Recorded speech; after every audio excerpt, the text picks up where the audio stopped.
हमने अब्दुल्ला को बहुत समझाया, हमारे आदमियों ने भी उसे समझाने की कोशिश की, लेकिन बदकिस्मती से जिस आदमी को अपनी जिंदगी से ही प्यार ना हो और जो खुद से नाराज हो, उसे कौन समझा सकता है। अगर हमें अफसोस है तो फातिमा की मासूम बच्ची की मौत का। जोसेफ जी। तुम फातिमा के घर जाना और हमारी तरफ से अफसोस जाहिर कर देना। जी सर।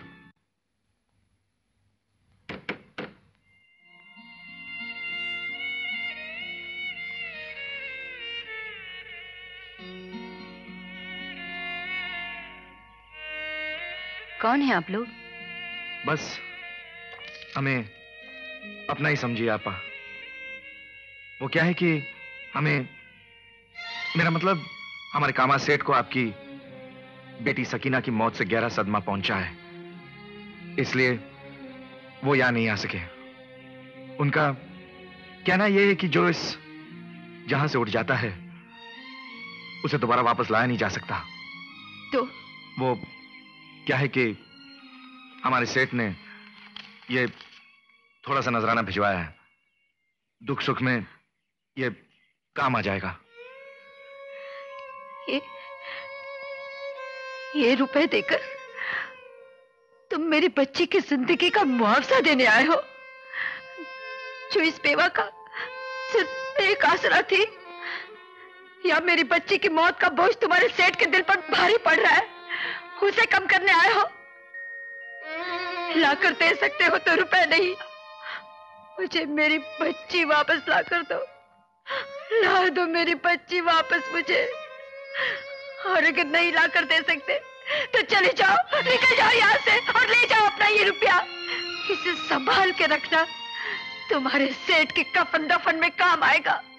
और हाँ, अपने सेठ से इतना जरूर कहना कि जिंदगी अल्लाह ताला की देन है, उस नेमत को छीनने का हक किसी हलाकू या दौलतमंद सेठ का नहीं है।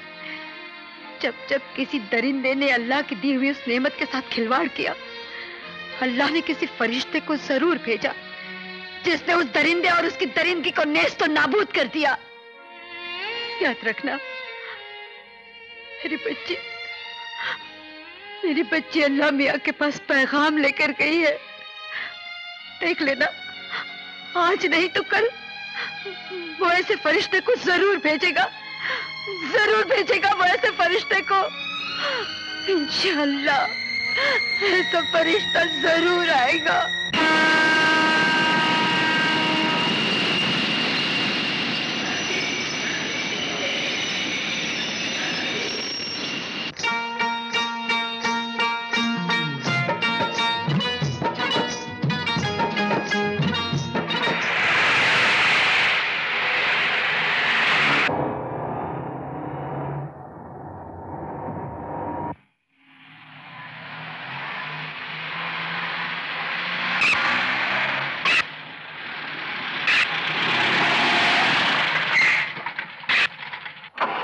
क्या हुआ?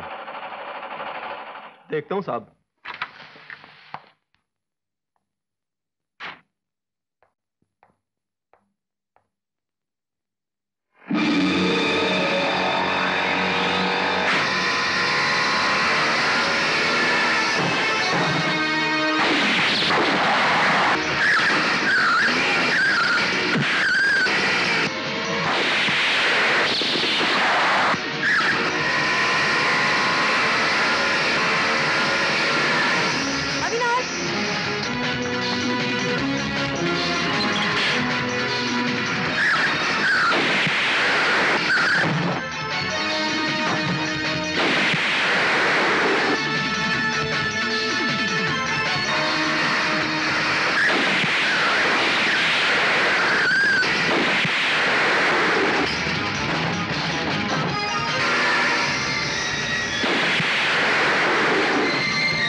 बहादुर पतिदेव, रात इतना ज्यादा निशाना लगा लिया कि अभी तक आंख नहीं खुल रही है।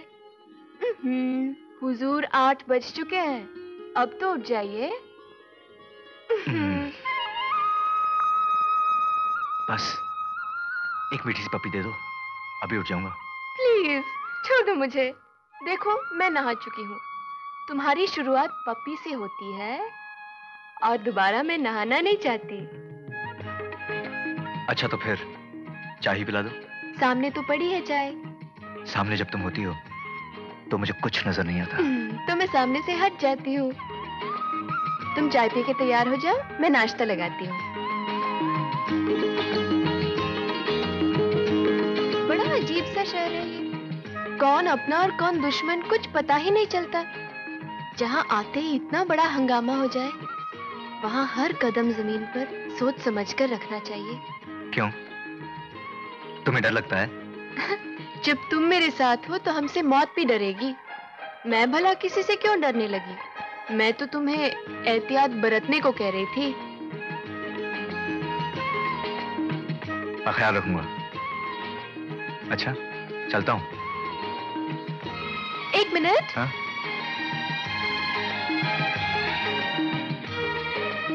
ये सब क्या है? इस शहर में आज तुम्हारा ड्यूटी पर पहला दिन है ना, तुम हर बला हर मुसीबत का मुकाबला कर सको, इसके लिए है ये शगुन। पर ये शक्कर? हाँ, दही और शक्कर अच्छे शगुन के लिए।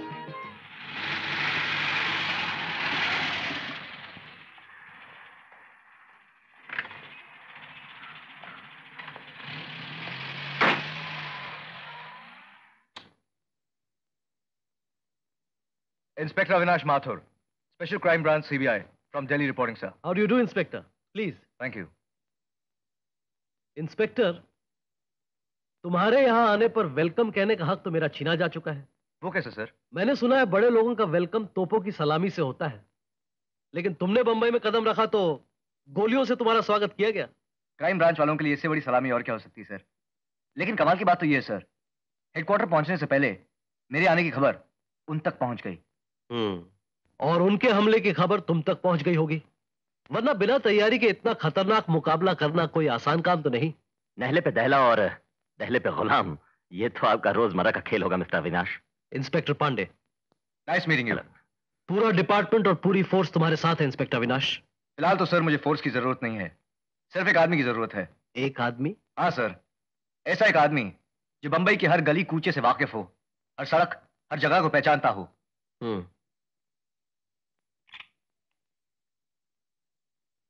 हवलदार, मक्खन सिंह को भेजो जरा।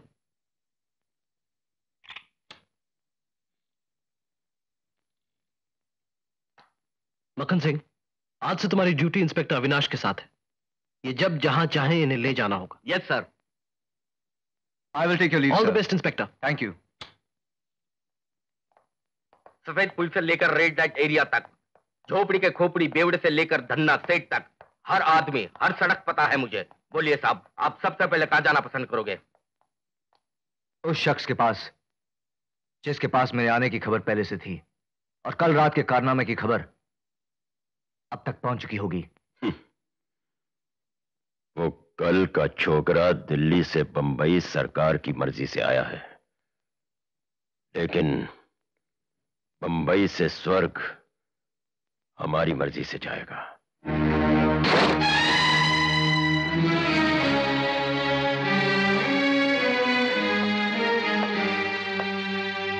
मैं तो अपनी मर्जी का मालिक हूं कामा। कल रात जो मेरे स्वागत के लिए तूने अपनी फौज भेजी थी, उसका हर सिपाही तेरे सामने खड़ा लड़खड़ा रहा है। हाँ, इतना ही याद रखना, आइंदा ये मेरे सामने आए तो अर्थी की सवारी पे चढ़ाकर मैं इन्हें शमशान यात्रा करवा दूंगा। समझदार लोग गर्म दिमाग से काम नहीं लेते। कुछ ठंडा मंगाओ ताकि तुम्हारा गुस्सा ठंडा हो जाए। गुस्सा मेरा तुमने देखा ही कहाँ है कामा। ये तो मोहब्बत का नजारा था जो मैंने तुम्हें कल दिखाया। और हाँ, मैं आज सिर्फ तुम्हें इतना बताने आया हूं, मेरा नाम अविनाश है और मैं जहां जाता हूं दुश्मनों का सर्वनाश कर देता हूं। अब मैं आ गया हूं और ये बात तुम्हें सपने में भी याद रखनी चाहिए।